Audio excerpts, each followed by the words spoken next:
Good day buddies, I hope you and your family are doing fine and safe out there. Today, we will be talking about feeders for our ant colonies, on how to house and take care of them, and how to be successful in raising a healthy feeders colony. Welcome to DColonyyt.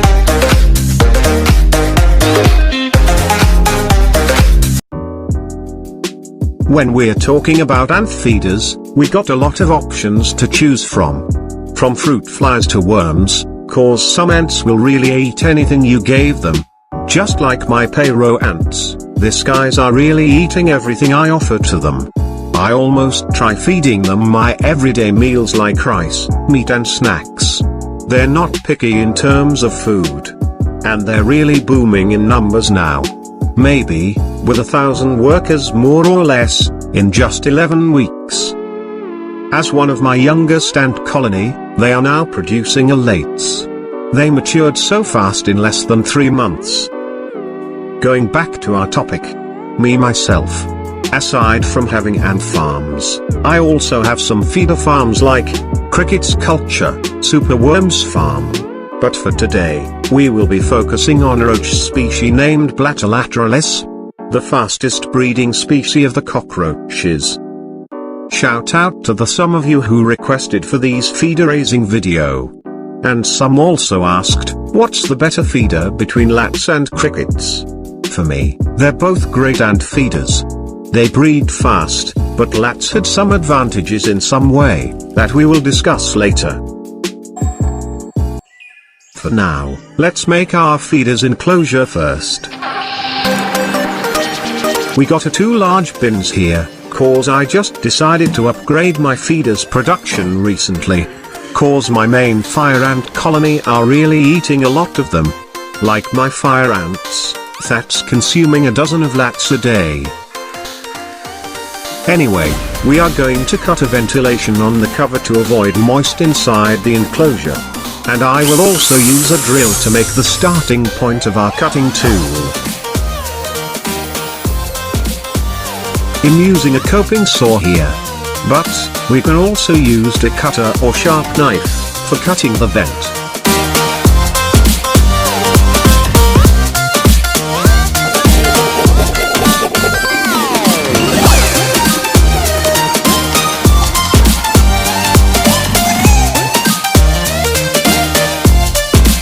We are using a mosquito screen to cover the hole, not for preventing mosquitoes, but to block large predators like lizards. Cause they're also interested in consuming our feeders. We will just use the hot glue in attaching the mesh to the cover. And now guys, going back on why lats is better than crickets in my opinion. First, crickets' buddies are noisy. Especially at night, while lats are just noiseless all day. Second, lats have smell, but crickets are way evil smelling.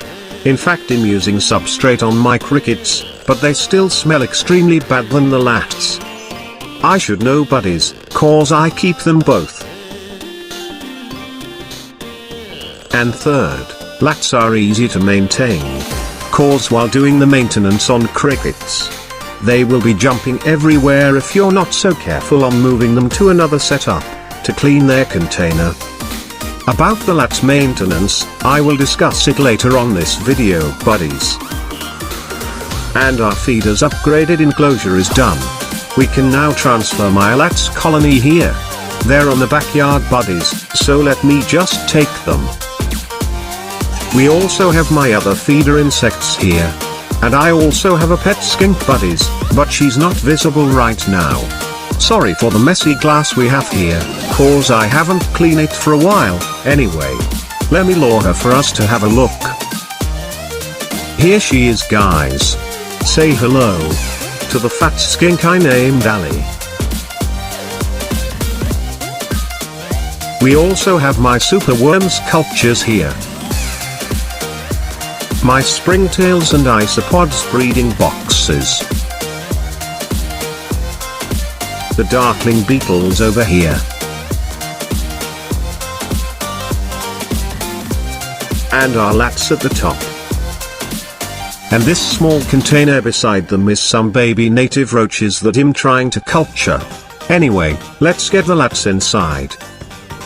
So here's my current lats breeding box. There's a lot of them here, so I decided to make a bigger enclosure for them. And also for them to provide more eggs, cause my ants really love them. And I just recently add more breeders here from my adult feeders. And planning to add more soon.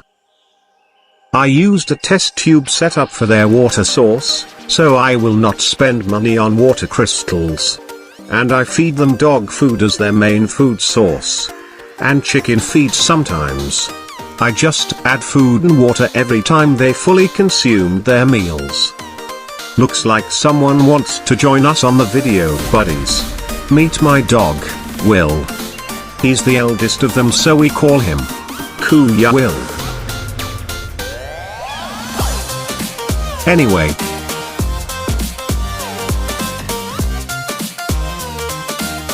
we only need to tap the egg tray here to remove all the roaches hiding in them.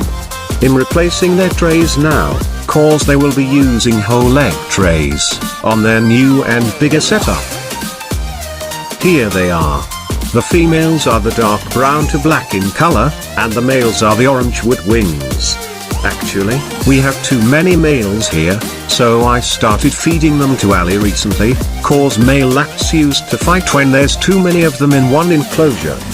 The ratio I want here is 30% male and 70% female, and I believe to achieve that in the upcoming days. We only need to do this and they will be the one jumping to their new enclosure. This way, their waste and eggs will be left here for us to collect. And here we are with the last roach. Let's put the trays inside.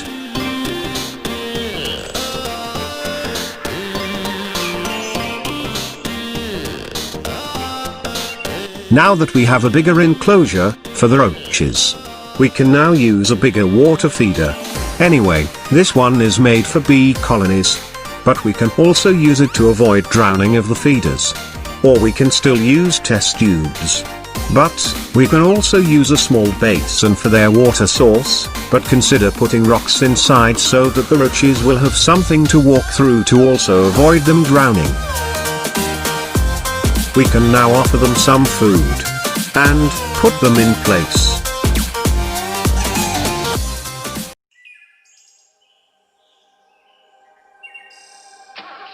And here are the eggs that we will collect, buddies. But unfortunately, I can't find the strainer I'm using to collect them faster. Maybe, we'll play on it again. I don't have a choice but to pick it up, one by one. Anyway, buddies. I'm harvesting eggs every week. And I'm doing it every time I clean their setup. Cause as you can see, there's so much waste in just a week. But in their new and bigger enclosure, I will only clean and harvest eggs once every 2 weeks. Cause there's more room now for their waste inside. That will also lessen my workload on maintaining the feeders colony. So guys, after an eternity, we have successfully harvested all the eggs. And this is their average eggs production in a single week. 15 to 30 roaches will hatched with each of these eggs, buddies. That will be so much feeders for my ants. And they will hatch in 30 or more days, but can be faster if you provide the best condition. What I do here, buddies, to make them hatch in just few weeks, is... let me show you the others I collected last week. Or last week. They need a little humidity to hatch. So what I do is put a wet tissue inside. Just wet, buddies, no water dripping on it. That white ball there is the tissue. After hatching, the baby roaches will also drink on it. And I also put this paper cup inside. That will be housing the newly hatched roaches. Look, buddies, there's so many of them here already. Anyway, the main purpose of this paper cup is for easier transfer of this newly hatched babies to your feeders box, or to another container. Cause what I do, buddies, is I'm not transferring them straight to my feeders box. if they're still this tiny. I just keep them here until they grow bigger and ready to be transferred to the feeder's box.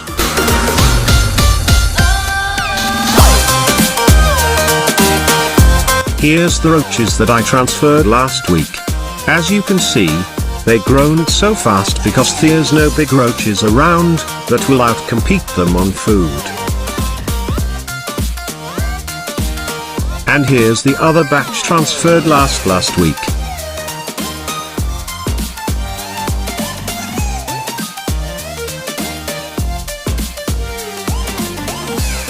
And another one here transferred 3 weeks ago.